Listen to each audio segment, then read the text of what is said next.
I'm Troy Thompson.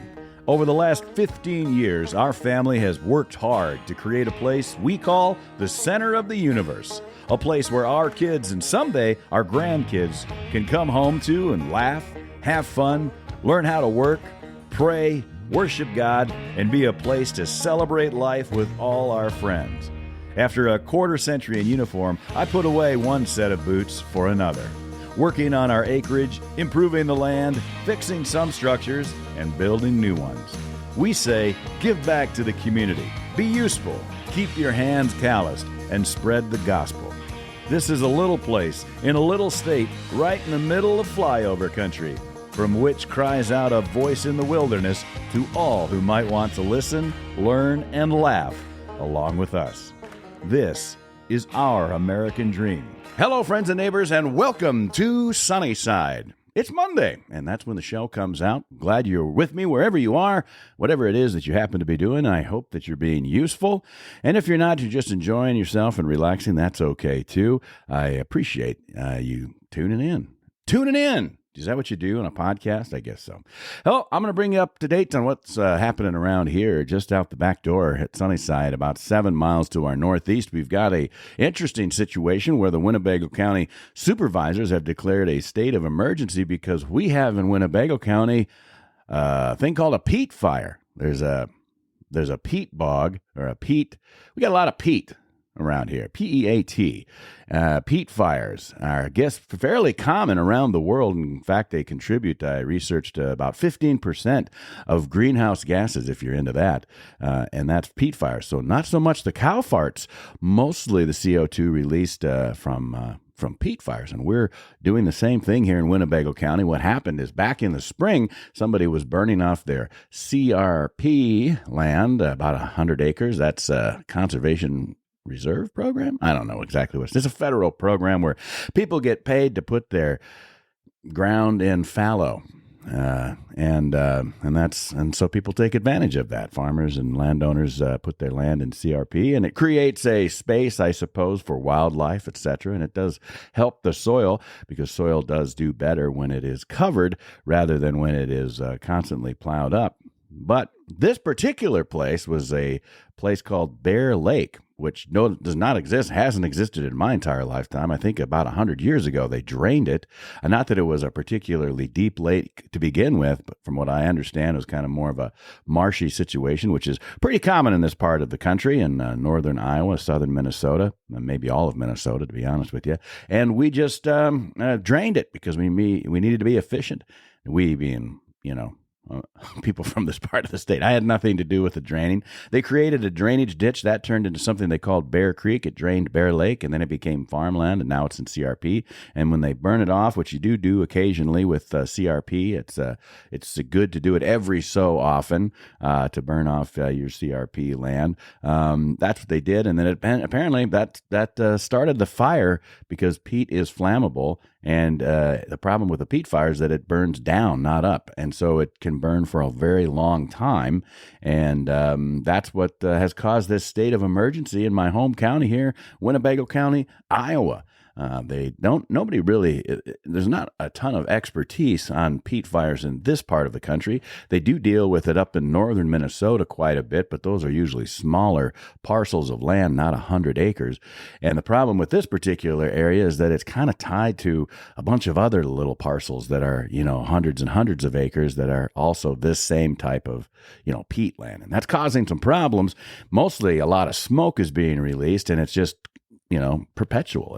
It's constant, and it gets pretty hazy in the morning when it's not windy and cooler, and it's hard to see out there. And then, of course, now it's hunting season, and the concern is that you don't want people trespassing. It is private property, and if they go out there, they could fall into a little hole. It could be burning, could be 500 degrees in that hole, and then you get. You try to get yourself out of that, and you might make it even worse, because you can't really tell for sure where the pockets of the fires are. So kind of scary in a way. We'll be talking about other scary and fearful things because it is Halloween this week. But I wanted to bring you up to date on what these peat fires are. And it's something that I really hadn't put a lot of thought into until it came around, and I was watching one of my favorite TV shows, which is the Winnebago County Supervisors on YouTube.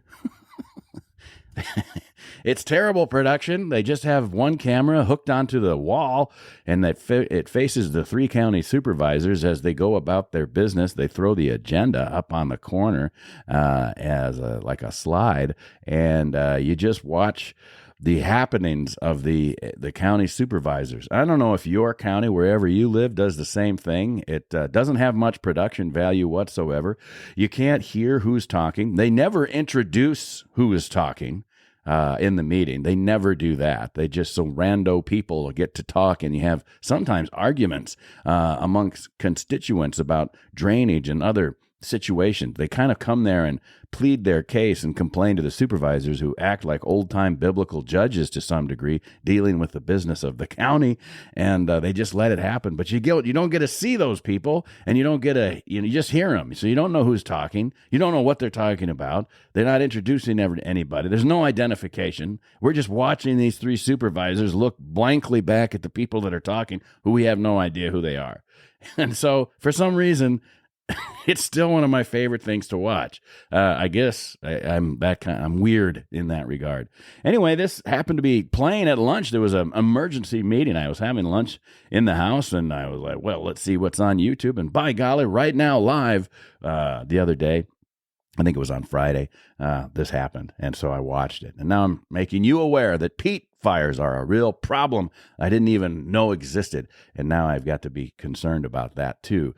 Peatlands, they're supposed to remain wet. If you don't want them to start on fire, don't drain them. But we got to drain them because we need to have farmland to grow corn and beans. No other grains are valuable in the universe, just corn and beans. But now we can also put them into CRP, and then the government will pay you to basically rent your land to keep it fallow. And so we dried it. Whoever 100 years ago got rid of the water, drained a lake so they could farm it, and now it's in CRP. And it's been that way for a while. So it is private property. But you're supposed to keep them wet. If you don't want them to start on fire, you're supposed to keep them wet. And when they dry out, whether it's from drought or drainage or deforestation or land clearing for agriculture, obviously, around here, peat becomes highly flammable. Even brief dry spells can make the peat susceptible to ignition. But this happened back in the spring. And folks, I don't know if you're aware of it, but up here we had a lot of rain in the spring all the way into early summer, into July. It was a very wet year. And it doesn't matter. Once that peat starts burning, it goes underground and it keeps on burning. It doesn't matter how much rain. We had 7 inches of rain at one point. Do you think that would do it? They're talking about putting 3 million gallons of water onto this 100 acres or whatever it is to try to saturate it, which amounts to an inch and a quarter, inch and a half of rain. We had 7 inches of rain earlier in the season. And many, many days of inch at a time rains. And this fire is not going out. It's very difficult to figure out. Fires that are started by people, which is what this happened. They intentionally started the fire, not the peat. They weren't trying to burn the peat and cause this problem. They were just burning off the top, the grass on the CRP. But this is what happened. They inadvertently ignited the peatland. It's not the first time. It's the first time that a peat fire has occurred. It's not the first time that they've burned off their CRP, and so you got all this.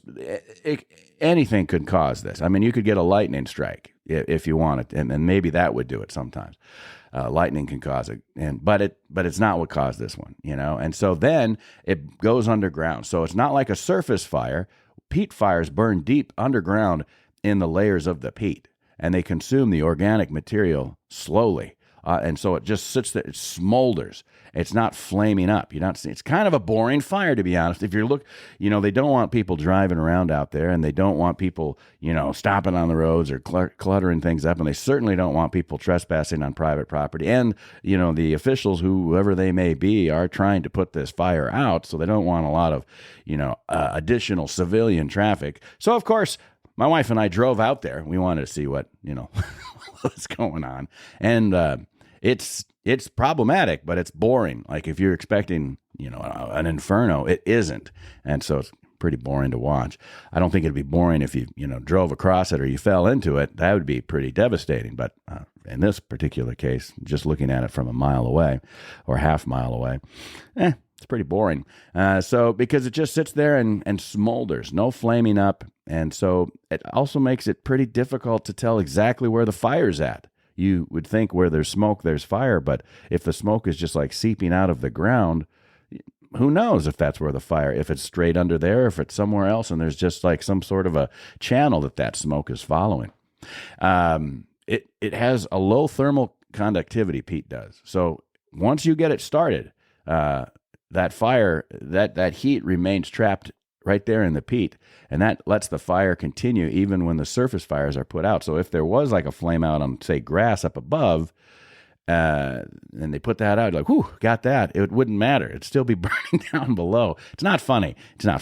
But it's kind of interesting. Anyway, smoldering fires like peat fires, they can sustain themselves, I think, with very little oxygen. So it doesn't matter. Like they just keep on keeping on burning. Reminds me of when I was growing up, we had a smoldering type fire that occurred in that type of I don't know what you call it, cellulose insulation that we had in our ceiling, and it was near the fireplace, and something happened there, and it started smoldering, and that eventually led to, it was just smoldering and smoking, and really didn't need a lot of oxygen, and that's what this reminds me of, except this is below the ground, and so even if it's deprived of airflow, which it is underground, it still burns, and it's hard to get to, because peatlands, frequently they're marshy and hard to access. Now, this is a field that used to be a lake, but it's still particularly difficult. Even to bring equipment out there, it could be dangerous. So there's I don't know if you have like big gaping holes of ash and fire.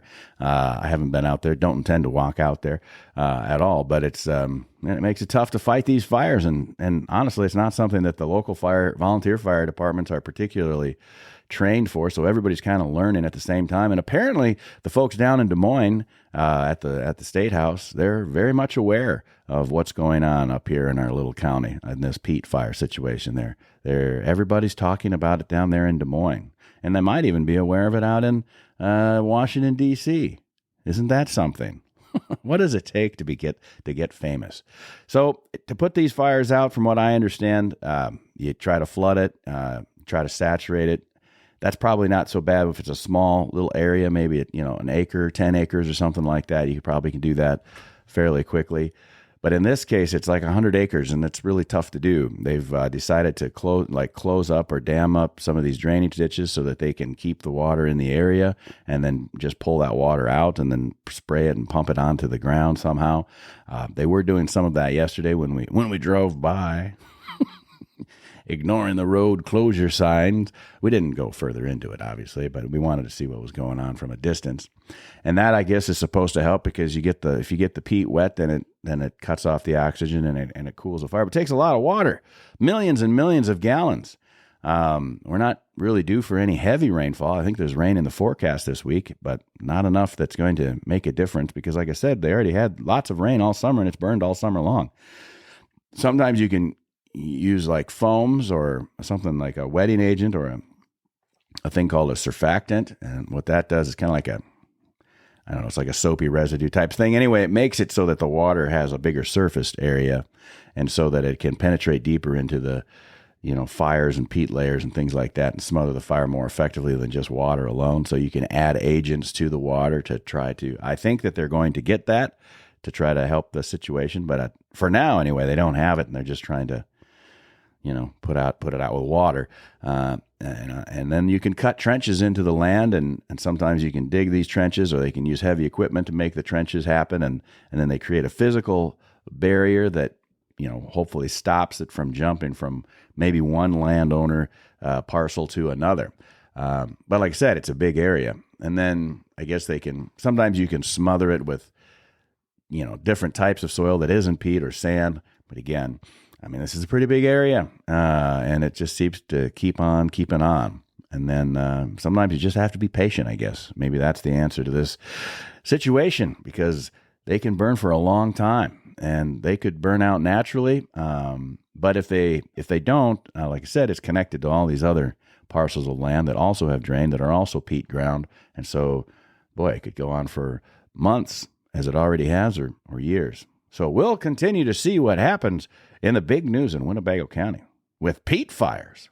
Who knew that was going to be such a thing? And it's, if you wear a green hat, it's not good for the environment. It's not. It contributes to greenhouse gases. That's carbon dioxide's being released into the atmosphere. They did test the air, by the way, because one of the problems you could have is methane. Because what peat is, it's decomposing, plant material over hundreds of years. It's being pushed down. So actually the first stage of coal is what it is. So imagine that. You've probably heard of places out in Pennsylvania. I think there's towns that have been abandoned because there's just a coal fire they can't put out. And it's been there for years. And so this is the first stages of coal. It's not the same thing as coal, but it's how you get there. If we had more time. And anyway, that releases a lot of CO2, but it also, because it's decomposing plant material, it can release methane gas. But they've tested it, and all it is CO2. So all it's doing is thinning the ozone layer or whatever CO2, whatever magic that does. And it's a greenhouse gas, as we well know, making everything much, much warmer.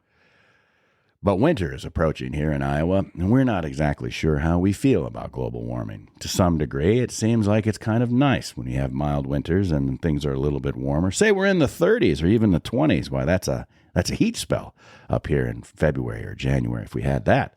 So I don't know, maybe burn, baby, burn. That's a terrible thing to say. We don't want that. Let's see if they can figure out how to put out these peat fires. And maybe what they ought to do is just turn it back into the swamp that it was intended to be. Maybe that's what it needs to be.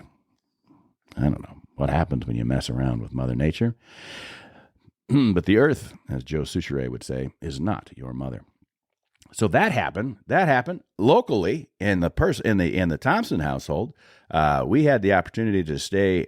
Did some touring around this past weekend, went to a football game, a district playoff game. Their son Colin, his team was playing in that. They lost on Friday night, so they are done with their season now. But it was a successful year overall. You make it to the playoffs. They had a winning season and to some degree in the district, and they just had a lot of good experiences. Off to a tough start, finished off pretty well, and so that was a nice one to have in the books. Then we went from there to watch Jack play in a Waldorf game out in Sioux City, Iowa, and they also lost, which is frustrating because that's one they probably could have won. They were ahead at some point, and they were doing well, and then just a couple of dumb mistakes, and the next thing you know, we're walking away with yet another loss in the university football program. They're keeping a perfect record, unfortunately, of no wins. So we were hoping we would break that streak this weekend, and it didn't happen. So now they return home. And then we went from there to watch a Waldorf University volleyball game, which was in Sioux Center, another place on the way home.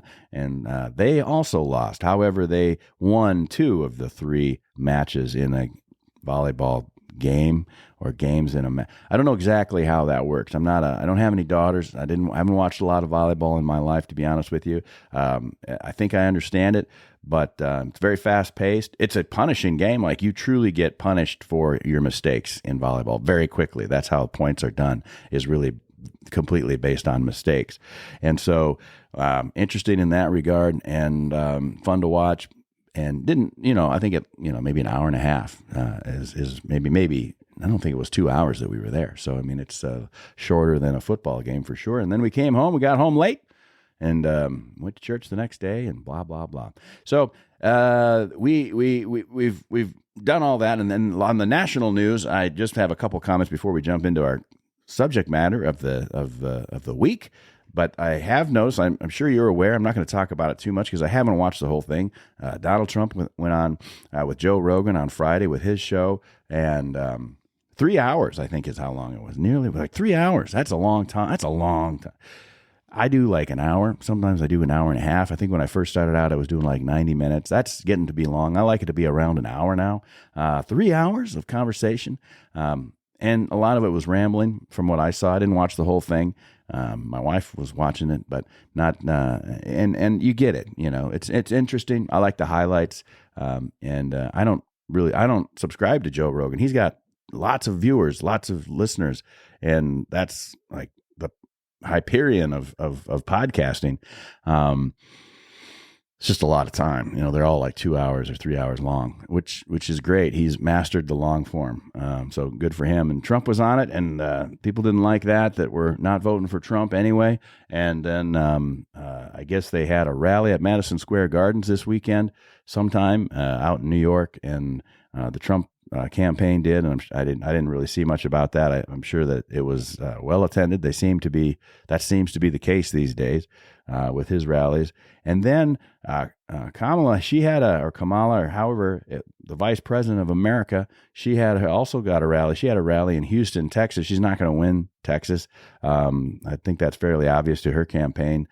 Texas isn't as red as it used to be, but it is red enough. Houston is one of those bigger cities. The more metropolitan you get, the bluer you become, because I think there's communism in the water in cities, and that's what it actually is. But so she was there, and in order to get everybody to come out and see her, they told everybody that Beyonce was going to be there, and Beyonce was there, and everybody thought Beyonce was going to sing. She did not sing. She talked for 3 minutes about something, and I had something to do with being a mom right there by the signs with reproductive freedom. So you can, I'm just not taking parenting advice from Democrats at all. But anyway, so so she talked for 3 minutes, got paid $10 million of campaign funds. So if you're donating to help the Democrats get to victory and the Harris campaign succeed, just know that some of your money went to pay Beyonce for 3 minutes of talking. $10 million. That seems like a good use of money. And then they didn't sing, and then people walked out. They were mad because they really came to see Beyonce sing. I'm trying to think if there's anybody that I would do that I would care I'm just trying to think if I care, if an actor or a musician, a public personality, really, of any, that their opinion has very little influence on my own opinion, because I'm a grown man and I can make my own mind up. I don't need the input of an entertainer. Not that entertainers are dumb all the time or they're incapable of having good opinions, but an influencer, you're not influencing me, baby. And I just don't think that there's a conservative example of someone that say, yeah, that's how I think. Even guys like, I suppose, Ben Shapiro, who has a pretty big following, says a lot of things. I'm like, what he says, I happen to agree with a lot of those things because I'm conservative. However, he doesn't really influence me either. And so I hope you're in that same situation. So I don't know what any political party thinks when they think that they're going to get your favorite actor or your favorite singer is going to, I endorse so-and-so. Well, shut up. Go entertain me. That's your job. Go entertain me. That's what go make your art and then talk about it incessantly. That's what I don't care. I assume you don't care what my opinions are. I'm not influencing you and we're all fine. We don't need that. And I'm not fooling myself into thinking that there's any influence coming out of my mouth regarding how you should vote. But it's just a little ridiculous, isn't it? To spend $10 million of campaign funds so that a celebrity can show up and then not sing and people are mad and they walk out because she didn't sing. Seems like a bait and switch situation. And maybe that's indicative of what the Harris administration would actually look like. Anyway, if that doesn't, I don't know what's going to happen next week. We'll do another episode, obviously, next week. And I don't know if I'm going to delay it to talk about the election that's upcoming, because usually this comes out on Monday, or if I'm going to do a post-election episode. I don't know what's going to happen. Maybe I'll do 2 episodes. I don't know what's going to happen because I don't know if they'll be able to count the votes. It sounds like Pennsylvania and a couple of these other slow states that can't figure out technology, they are going to take their sweet time. They might get around to knowing the results by the end of the week. I just think that is pathetic. And you should really look at yourself in the mirror if you are in charge of the elections of a state, and just really consider maybe a life change, maybe a different career, because you suck at your job. If other states have the ability, say like a big state like Florida has the ability to get immediate results the same day, and you can't, you're doing it wrong. There's something wrong. There's something wrong there. And I don't know what's going on with people. I don't know why these states do that, but it's irritating. I think it's irritating for everybody. Everybody wants to know who's going to win next week, and we'll figure out what the episode. I mean, that's what the episode's going to be about next week. But I just don't know whether I'm going to do it on Monday in advance of, or I'm going to do it the day after, or if there's even a point in doing it the day after, because everybody will be talking about the same thing. We'll see. To be determined. But what we're going to talk about this week is something completely different. It's your fears, because it's Halloween. I was thinking that I would tell you a story that I told my kids when they were little. We were camping, and I made up a story for them. I'm not going to tell you that story. Maybe some other time, maybe in the future, next year, maybe we'll do the story of Hank Cognac and that my gory story that I would tell my young children as we were camping out in the wild. But I'm not going to do that. I'm going to just actually talk about, Halloween itself and the fear that seems to come around it, and what fear is, and then wrap it all up with a nice thing, like we try to do here on the sunny side of life, by wrapping it up with a nod of the head to God, talking about fear of God. So let's first start off with just what...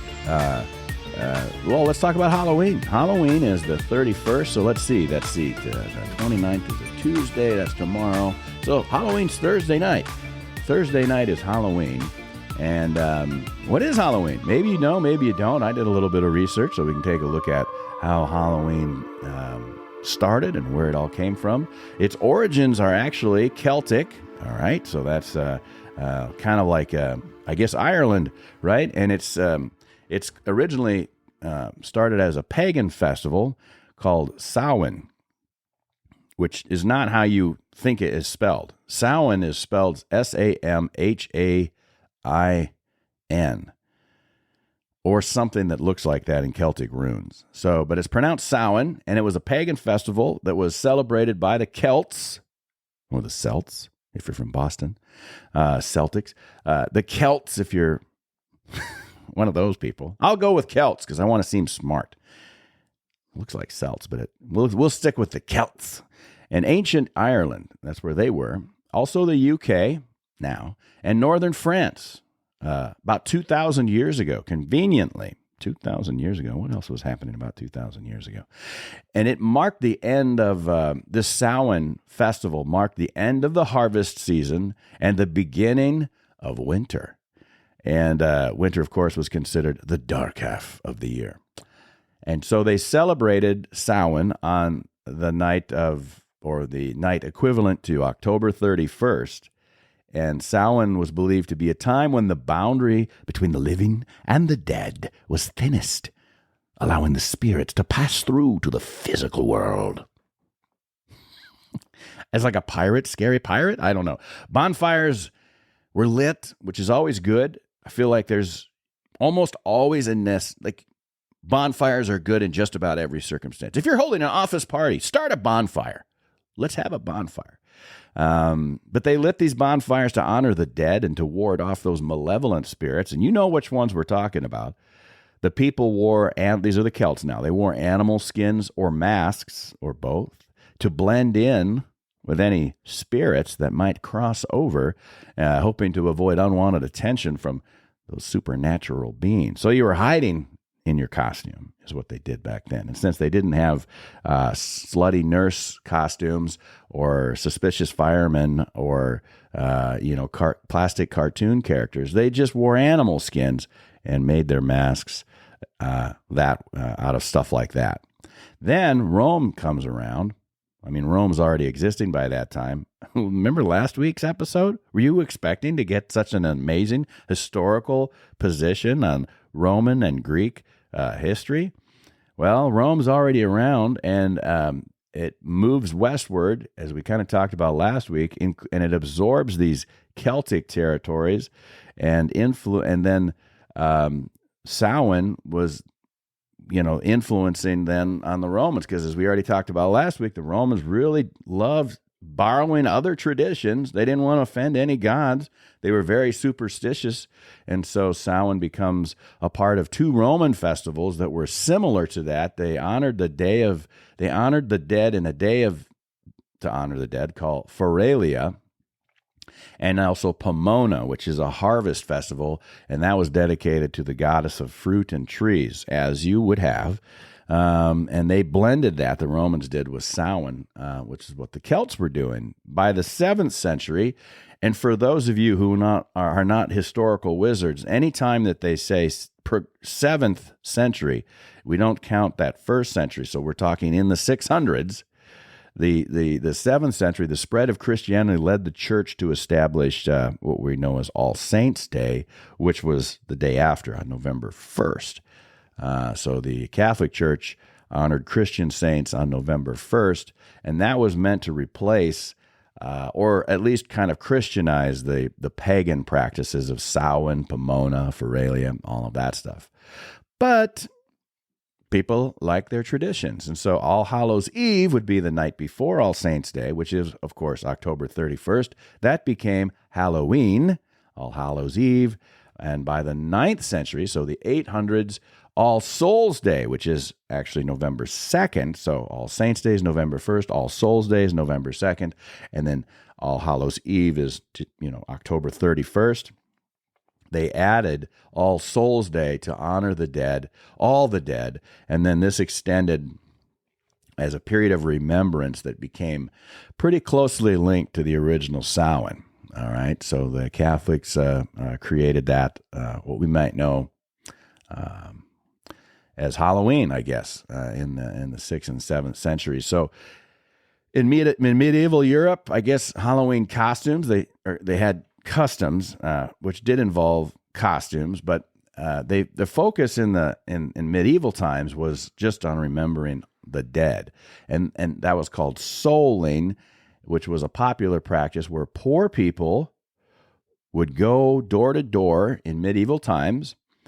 They'd push the ring doorbell, and then the medieval king or whatever inside, the duke or the duchess would, how you are with a ring, and they'd say, "Hey, who is it?" And then the poor people would be out there, and they say, "It's just us, the poor people. We're offering prayers today for the deceased. If you've got anybody that is deceased or recently deceased, or probably anybody that's deceased, we'll gladly pray for them in exchange for a little bit of food," if you know what I'm talking about. And so that tradition of souling in medieval Europe is thought to have inspired our modern trick-or-treating. There you go. For food. How about that? How about a nice borscht or a little bit of roast beef when the kids come by on Thursday night? Here you go. First of all, I want you to pray for my dead relatives, and then I'm going to give you this kielbasa. Not the whole thing. And this is just a little part of it. And that's it. And that I don't think that people would like that as much. They want their candy. They want their sugar. They don't want the meat and potatoes of medieval times. Then there was this thing called guising, which, guess where this is leading? And that's where people were dressed up as ghosts. Sometimes they dressed up as demons, and they wanted to do that, kind of hail back to the Samhain period, where they would, cover themselves in animal pelts so that they would blend in with any of the spirits that were roaming the earth. And so those costumes often were designed to look like supernatural beings, and they were supposed to disguise or ward off evil. But I'm thinking, if there were actual, demons or ghosts wandering around, they're going to know that, that person is just dressed up, because nobody looks like that. They're dressing up what they think demons look like and they think ghosts look like. But if you're actually a ghost or a demon, you probably know exactly what, and you'd be like, that's not even what we don't even look like that. Clear. It's like picking out an American walking around in Europe. You can spot them. It's pretty obvious who they are. In America, Halloween arrived with the Irish, of course, Scots. Let's bring the Scots in, the Scottish folks, the immigrants from Ireland and Scotland. They came. They've been coming a long time, but particularly in the 19th century, which again that'd be the 1800s, and they brought their darn traditions with them in search of potatoes or whatever they were looking for, and the Irish had an interesting way of telling stories and ghost stories and wearing costumes and committing pranks, those pranksters from Ireland and Scotland. And then that led to trick-or-treating, which became very popular in the United States in the early 20th century. So now we're finally into the 1900s, and their children would go door to door, as you well know, for candy, not borscht or kielbasa or roast beef, but for candy. And that replaced the traditional soul cakes, which was given during souling. So in medieval times, poor people would go around, ring the ring doorbell, and pray for the relatives of the house so that they could get soul cakes, food, little cakes, and that's what they got. Well, candy replaced the soul cakes, and I don't see any kid today praying for the dead and remembering the souls. Maybe we should. I know that the Methodist Church on Thursday does their trunk or treat in Forest City. It's very popular. They hand out so much candy that it's a little ridiculous, to be honest with you. And I think we'll be a part of that. Maybe I should make them say a prayer for a list. We should just have a list of the recently deceased, or they don't even have to be recently, just anybody. You're like, I want you to say a prayer right now for my dog. Actually, it would be great if you would go ahead and do that, and not the current dog. The current dog is right here at my feet right now. He's doing fine. I don't know. We'll see. Maybe I'll do that. I don't think it's a bad thing to pray for people. Maybe we should teach our kids to pray.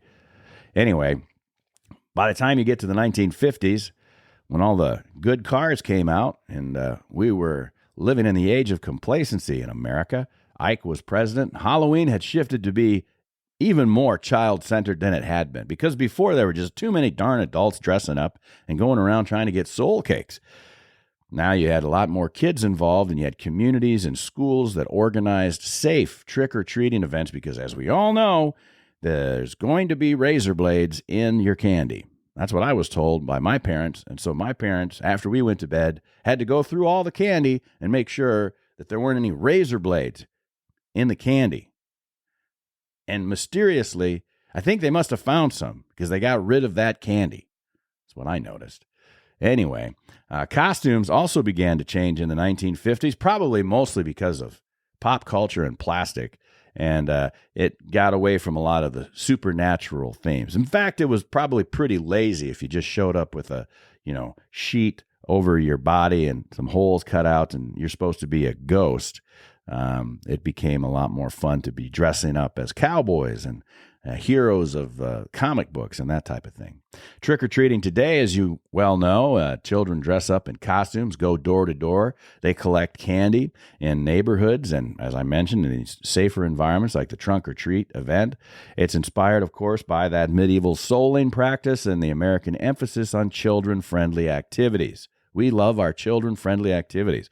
And costumes now include a broad range of characters as classic horror icons, ghosts and witches, and then you got your superheroes and your celebrities, and then you really get the homemade ones. I think those are the best if they're witty.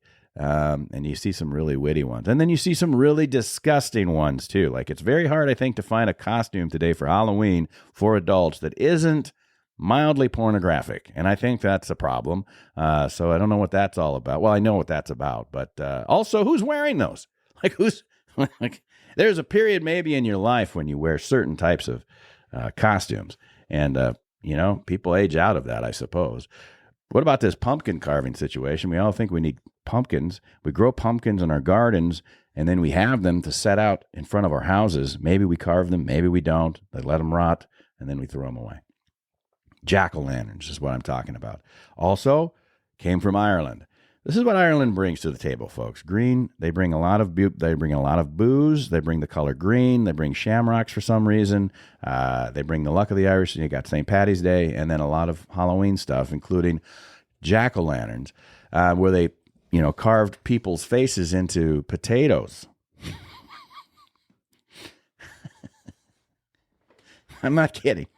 They went with the potato. First of all, it's way easier to carve a potato, so that's not dumb. And but maybe they would have not, when they had a famine, there weren't any potatoes. Think about that. They couldn't even carve their jack-o'-lanterns. So they would use turnips. They would carve turnips. In America, it was just, we got these pumpkins and gourds. We went with that, And so they made that switch from the turnips and potatoes to the pumpkins and gourds in America. And we all know that Halloween, I don't decorate for Halloween at all. I think Halloween decorations are garish, and I don't like them. I don't like scary movies. We don't watch scary movies in our family. We're just not into it. And gory movies, blah. And then I noticed that on Amazon and on Netflix, but particularly on Amazon, if that's one of the things that you subscribe to for your movies like we do, you might notice that there's just like all the new movies. You keep scrolling across the new movies. There's just all a bunch of horror movies and scary movies. And it's like, what is this fascination with scary movies? Where are the action movies? Where are the family-friendly movies? I don't know. And they're all scary movies. Like I want to write a scary movie. Enjoy that time. I won't be seeing it at all. I've seen my share of scary movies as a child, as a young man. But then, as Paul says, I put those childish ways behind me. I guess if you're 26 years a soldier, you don't need to watch a scary movie. Anyway, so there is. I don't know. We don't decorate our house for Halloween. It feels. I know it isn't supposed to be, but just Halloween feels satanic to me. So I just don't like that. And I just don't want to buy into it. We decorate for Christmas. We do a little bit for Thanksgiving. We don't go overboard. We've done that before. I've tried the Clark W. Griswold at Christmas. And is that making it about, that kind of makes it just about me, and it's supposed to be about the birth of Christ. So also it's a lot of work, so maybe maybe just being lazy. Don't want to make it sound too religious. Yeah, so we don't decorate, but homes and stores, public spaces, places, they embrace that. Schools, spooky atmosphere. You got your haunted houses and things like that, corn mazes.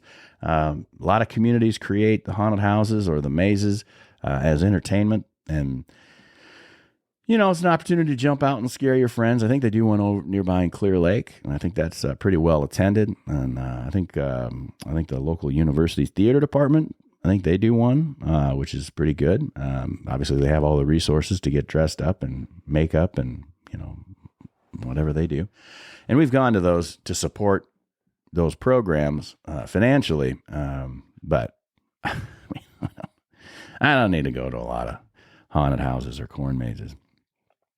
Halloween parties can be fun, though. I think a good costume party is always a lot of fun, and it's a lot of work. When Heidi and I were first married, we just had great costumes, and we would go to some costumes. In fact, I met Heidi at a Halloween party, and she was dressed up as a witch, and she looked amazing. And I was dressed up as a guy in a white shirt and jeans. So real creative on my part, and it ended up being a great time hanging out together. It wasn't a date. We just met there, and her family was there, and their friends, and I just ended up hanging out with them.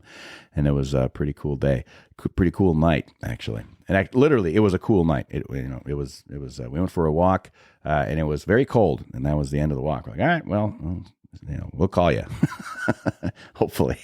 And thankfully, she answered. Not the first time. I did have to leave a message, and I enticed her with an offer. This is a lesson for all of you listeners out there who are single. If you really want to impress a woman, offer to make her oyster stew, because you're going to find out pretty quick if that person has any character. Like if they don't like oyster stew, why are you wasting your time with that person? And So that was a big risk on my part. I'm like, phew. I mean, a lot of people don't like oyster stew, and left that message on her machine. That's what you did back in the day before cell phones. And she called me back. And I've never made oyster stew since because I don't make it right. And apparently, she makes a great oyster stew. It's phenomenal. But she loves oyster stew. Yeah, so that was important. If you have a food that you like that is a little weird, not gross weird, but just a little off the beaten path, like oyster stew, and you are seeking that first date, offer to make it for that person. If they don't like it, then they'll just say, I don't like that. Or they'll, you'll know it won't work out. If you're a bad cook, I don't know what to tell you. You gotta learn some survival skills, kid. Don't make, hey, how'd you like to come over and share a Hot Pocket with me? Because you can't cook. I don't know if that'll work at all. Anyway, they got Halloween parties and parades. We don't really do any parades around here. New York does. They got the Village, of course. They have a Halloween parade in New York City. Around the world, Mexico does Dia de los Muertos, the Day of the Dead. Did you like the way I said that? I really practiced it. That's actually celebrated, as mentioned, on the 1st of November and also the 2nd, All Souls Day. But the holiday honors the deceased loved ones they have little altars, which I think is weird, food, decorated graves. That's okay, I guess. It's not Halloween. It shares similar themes of remembering the dead. If you go down to like Texas, like Austin, they've got a lot of Dia de los Muertos decorations down there. I find it creepy. Personally, I don't like that stuff, but that's a big thing down there. Japan's got the Kawasaki Halloween Parade, and if the Japanese are good at one thing besides building cars and doing math, they are also really good at putting on costumes. They love the costume culture of Halloween. They have no connection to anything related to the All Souls Day or Catholicism or any of that, but they sure do love dressing up in costumes. And by golly, that's what the Kawasaki Parade is all about. It's one of the biggest celebrations in the country in Japan, which is kind of weird. Of course, Ireland, where it all began, still celebrating Halloween with those bonfires. And I'm telling you, a bonfire is good in any circumstance and situation. We need more bonfires in this world. Not peat fires. Careful where you start the bonfire. But more bonfires. Costumes are still happening in Ireland. And, of course, they have their traditional games, as you may well know. The towns and the cities across the country of Ireland hold festivals celebrating the holiday's origins. Not the thing we invented over here. That's a bad Irish accent, And I've got Irish roots, and so I'm sure I'm sure those are great, and maybe someday I'll experience it if in Ireland, if I'm lucky, or interested, or happen to be there at this time of year for some reason. And then, of course, China. We'd be wrong to leave out a couple of billion people on that side of the planet. They do the Hungry Ghost Festival, which is celebrated during the seventh month of the lunar calendar that they follow. And this holiday in China, the Hungry Ghost Festival, honors the dead and includes offerings to just appease the spirits. Today, I think Halloween combines a lot of nostalgia, cultural traditions, remembering dressing up as a kid and walking through the neighborhoods. It was a big deal when you lived in the country. You had to load up in the car, you had to go into town, and then you went to visit basically the church ladies' houses that you knew, and they would have their candy ready for you. You visit your relatives in town or nearby in the country and the church people's houses, and then maybe one neighborhood. Meanwhile, the city kids, the town kids, they just wander around like feral cats, and they can just go wherever they want and get all the candy. And the country kids are like, I got to ride around with my mom and dad in the Tornado.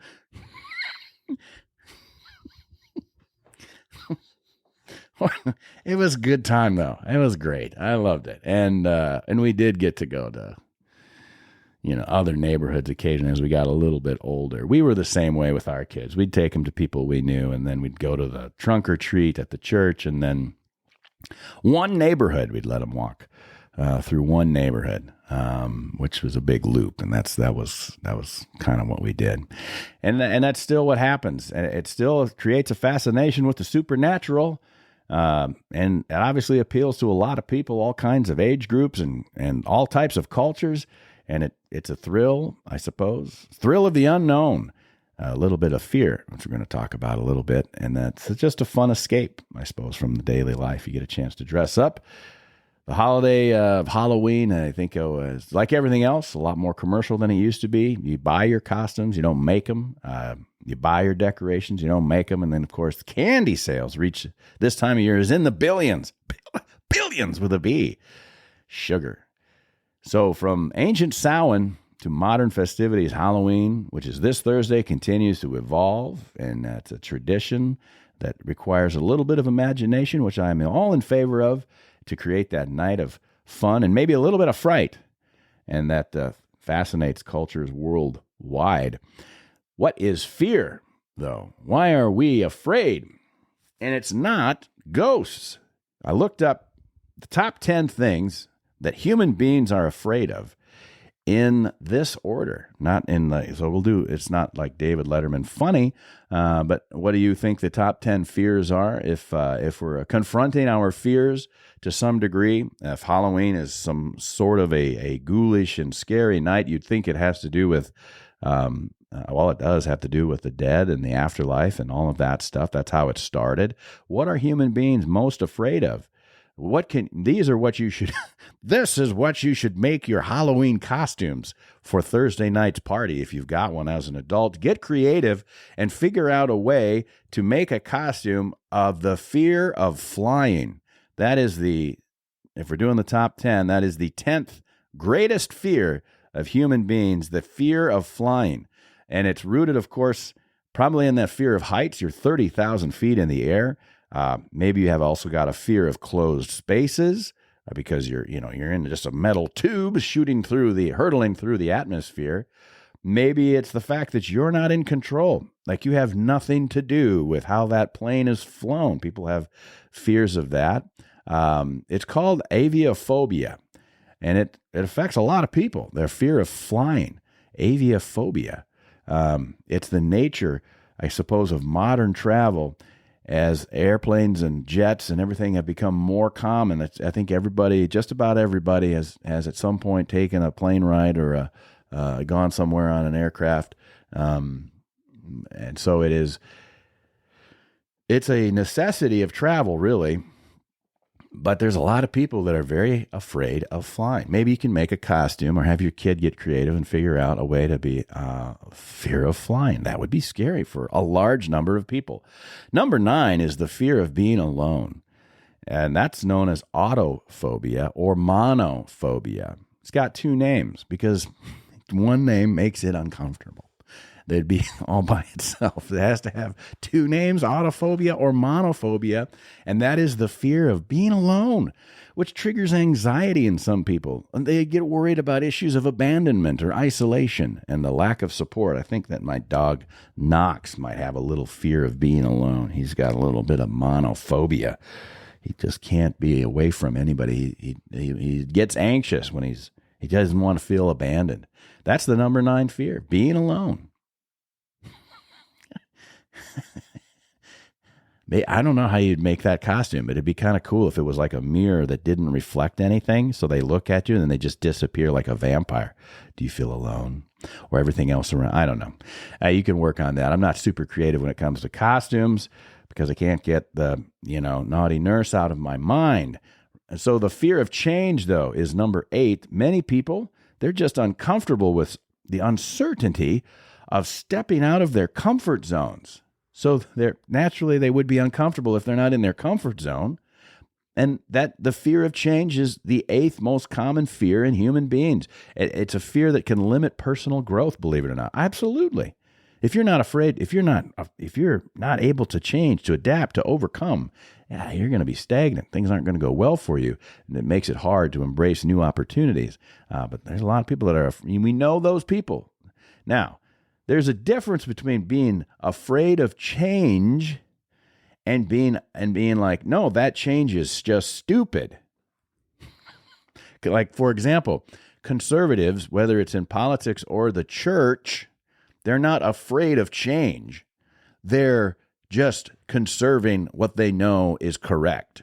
Not every new idea is a good idea, but people do have to grow and develop. And so some people are just afraid of changing. And maybe with like conservatism, it's the opposite. The person who's perpetuating a change in whether it's in politics or the church, they are trying to avoid their own fear of the fact that they would need to ultimately change themselves in order to be conservative. I don't know. The fear of the dark is surprisingly just the 7th highest. The fear of the dark is called nyctophobia. Nyctophobia, the fear of the dark, is especially common in children, but it can persist into adulthood. I don't know any adults who are afraid of the dark anymore, but I'm sure that they're out there. It stems from that fear of the unknown and the potential hidden threats that are out there. Then your little lizard brain is constantly on high alert. The fear of the dark. Yeah, I don't know. We do have, I don't know. I kind of like the dark. I prefer the day to the night, but I don't know. That doesn't really bother me. None of these actually bother me much. Fear of intimacy. Now, this is a fear that involves and it's the 6th most common fear in humanity, is the fear of intimacy, and for the potential of being the vulnerability of being emotionally close to others. That just freaks some people out, and it can be rooted, I suppose, in the past trauma, the fear of rejection, probably just a lot of insecurity. Insecurity is nothing to sneeze at. The fear of intimacy, though, but man, how crippling that would be to not be able to be emotionally close to other people. That makes relationships very difficult. So fear of intimacy is a problem. And it didn't have I didn't come up with a phobia for that. It's just the fear of intimacy. The fear of heights is the number 5. We're getting into the top 5 now. That's known as acrophobia. This fear probably is an evolutionary response that's meant to protect us from falling.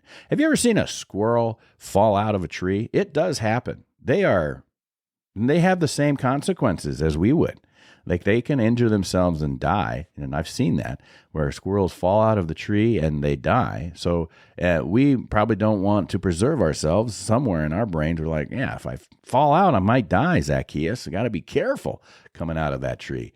But anyway, fear of heights is a real deal. It can be overwhelming, even when it's really safe. So I don't really have a fear of. I have a healthy fear of heights, I would say. I can climb ladders. I can go up high. I can be on roofs. I can be, up on high places. But I don't long for it. I'm still very cautious. I don't want to fall. And so I don't have any problems going up on ladders or high lifts or any of the things that I've done, or going down a rope or rappelling or any of those things. That doesn't bother me. However, I suppose there are some moments where it's like, this seems a little too high, whatever it happens to be. I don't think I would climb a cell phone tower to change a light bulb. I think I could. That might be an interesting view. I don't know, maybe I would do that. I don't know, that doesn't seem too bad. But those things don't bother me too much. But I do know a lot of people that have a legitimate fear of heights.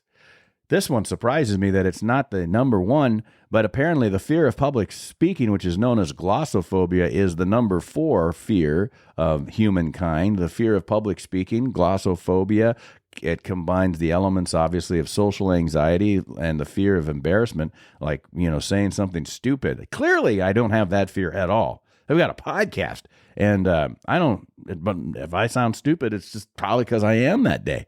And so that's just the way it works. But a lot of people, they just don't like that.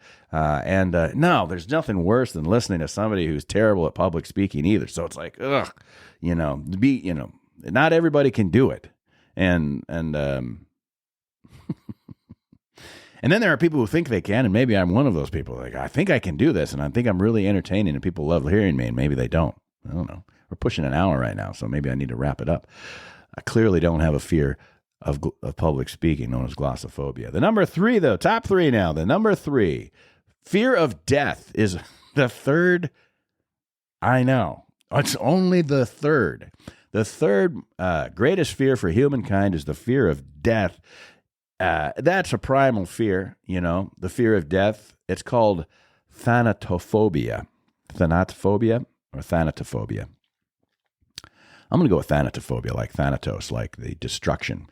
Eros and Thanatos, you know what those are? Those Greek words. Eros would be creation, eros, like erotic. Eros and Thanatos. Thanatos is destruction, the yin and yang of the Greek world. Anyway, speaks to our instinctual drive. Okay, now I can't say it. Thanatophobia speaks to our instinctual drive to survive. So we don't want to die. And it encompasses the fear of the unknown, pain, loss of control, fear of death. Fear of death is actually a good way to start a conversation in a evangelical situation. Like if you're trying to missionary to people, most people do have an understanding that they're going to kick it off one day, and they're probably got questions about how that's going to end. And so that's a good way to start that. So that fear of death is a self-preservation thing. That's how we stay alive. We don't want to die. We probably wonder what happens afterwards. And so it's a good way to have that Christian conversation. The number 2 fear is the fear of rejection. I mean, that it's no fun to be rejected.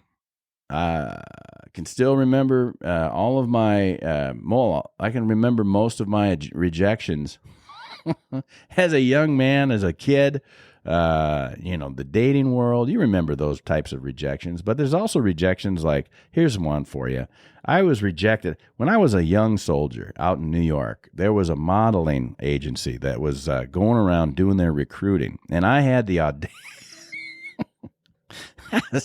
Talk about youthful hubris. I had the audacity to believe that I was maybe something they were looking for in the modeling. And so I went, I sat to the thing. There's all kinds of really good-looking people. I feel like I'm in the right place. And I'm a soldier. I'm fit. I'm young. And in my free time, I just thought maybe I'd see where this could possibly go. It went nowhere. I got to the first table, turned in my paper. The lady looked at me. Because people, you keep going on. There's additional rows of tables. And I did not get past the first table. She's just like, you're a little too heavy in the face for what we're looking for. And dang, those Norwegian roots. This big round face. Fine. And that was the end of that modeling career. And I still remember. It's funny to me now. It's funny because I thought that I was good looking enough to be come on. But that was good. It was very humbling, I will say that. So the fear of rejection, it does just take people over socially. They're afraid of being excluded. That never bothered me too much. Nobody likes being excluded, especially if it's people you care about and you think you want to be friends with, or they are your friends and you don't like being excluded. People don't like being judged negatively by others. That's a powerful reason for fear of rejection.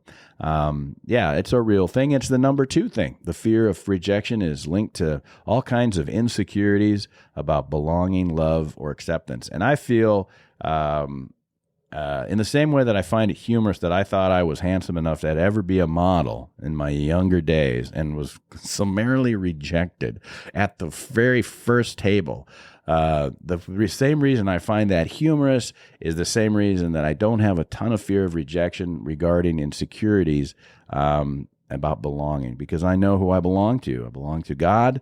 I belong to my wife. I belong to my family. I have great friends. I don't have, there's not defined by the number of followers or anything like that on social media. And hopefully, but it starts with a good, healthy understanding of, who I belong to. And then I'm not too worried about whether I'm rejected by the correct people in the modeling. They knew what they were talking about. I mean, I'm not going to argue with them. The number 1 fear, my friends, is a fear of failure. It exceeds all the others: rejection, death, public speaking, the fear of heights, the fear of intimacy, fear of the dark, you name them, all the ones we've talked about. The fear of failure is the most prevalent fear, and it can impact people's lives, their careers, their relationships, and their personal goals, obviously. It stems from that fear of judgment, disappointment, and just not meeting expectations, whoever sets them up for you, whatever they happen to be. The fear of rejection, the fear of failure, those are the top two. The fear of failure, I understand that one, but I also understand you're going to have to fail. And in order to succeed, you're going to have to fail. And I think that that's becoming more of a problem, particularly for young people today, as they just have never failed at anything. And we used to fail all the time, and it was difficult. And then you get over it. That's how you build resiliency. You get knocked down and you come back up again. I think any of these fears that they have could really be a problem. If you can come up with a costume for fear of failure, you will be the scariest person at the office party on your Halloween day or whatever it is you're doing on Thursday. The fear of failure. The fear of intimacy costume, I don't know what that looks like. I'm sure there's some interesting options there, but let me just wrap it up and let's talk about fear a little bit.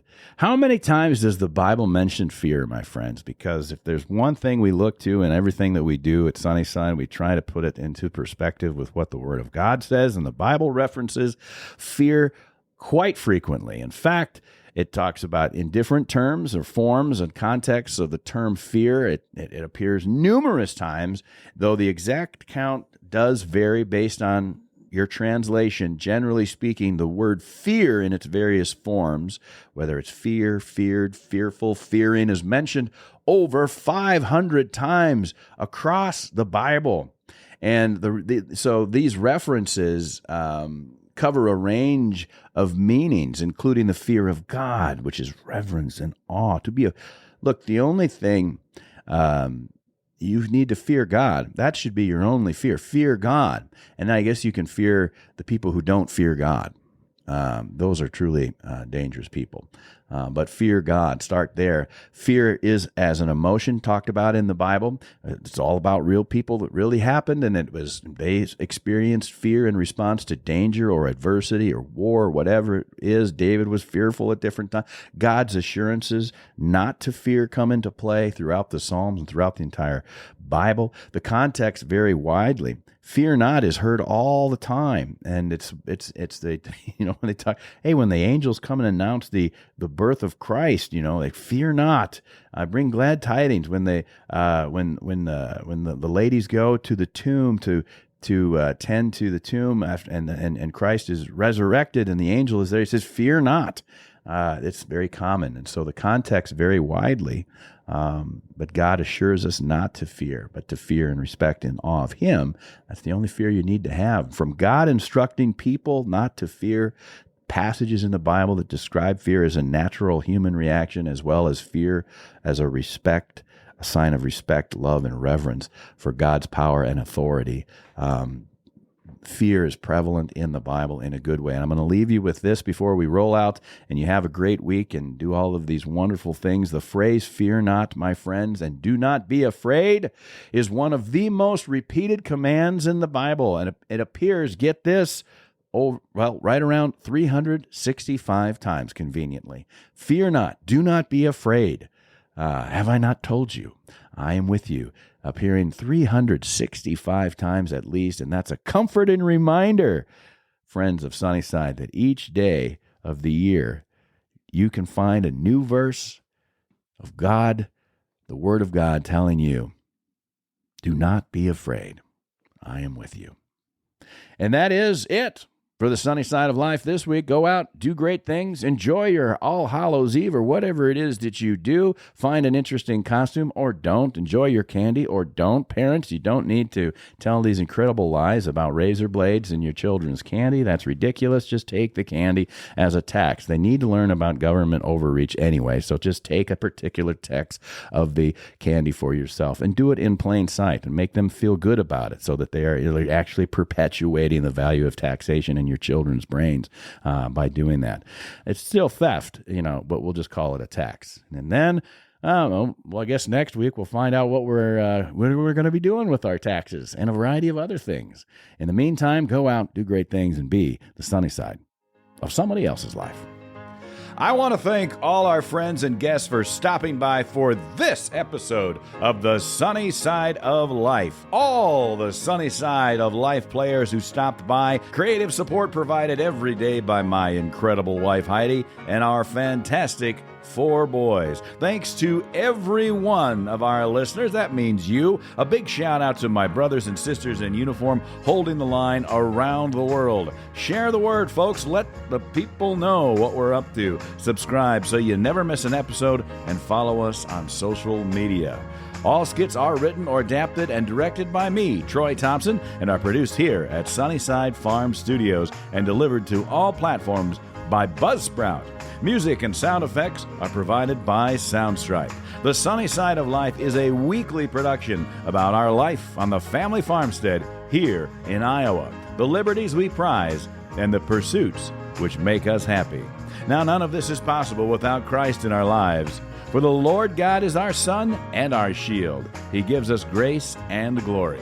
So may the Lord bless you and keep you, and may the sunny side of your life, liberty and pursuits, be in Christ, and made evident unto you each and every day, and give you peace.